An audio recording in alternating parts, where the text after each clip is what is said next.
Hello, today we are filming on Wajak Nunga Boja. I'd like to pay my respects to elders past, present and emerging.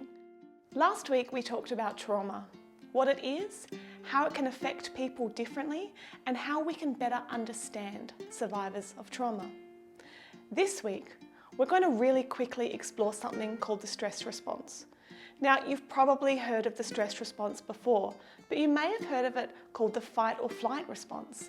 This nickname, like most, isn't accurate because it insinuates that people either fight or flight.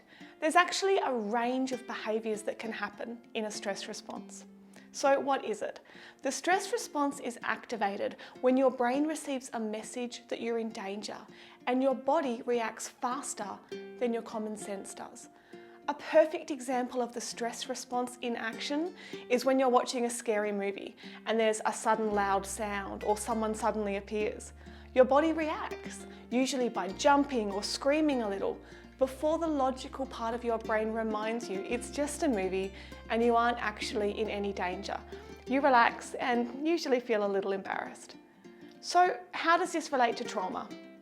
For people who have been in intensely scary situations, the brain creates more neural pathways between perceived threat and this stress response.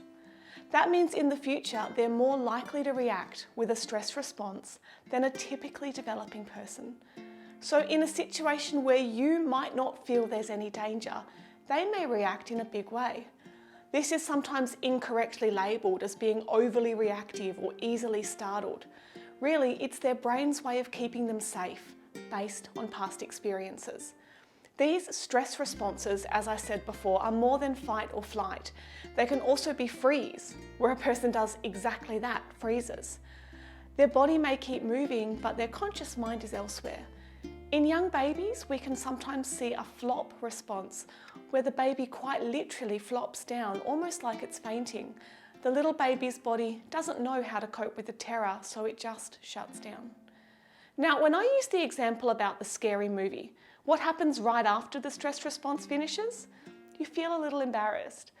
As someone who can regulate their emotions, you can handle that embarrassment. You might laugh a little or shrug it off.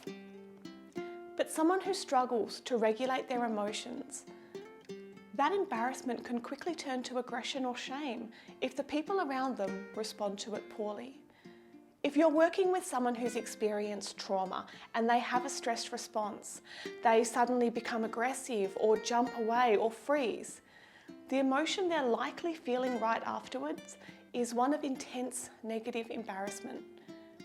During that time, you have a huge opportunity to support them by not drawing attention to their behaviour, remaining calm, and then later talking to them and letting them know that you noticed they seemed uncomfortable and you want to know if there's anything you can do in the future to help.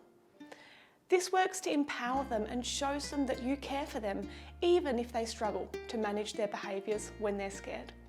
It also normalises it. You can say things like, "That gave me a fright too. I was wondering what was going to happen next. Are you feeling all right now?"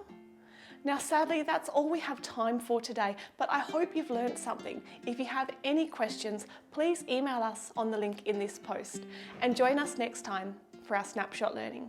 Thank you so much for joining me. Until next time.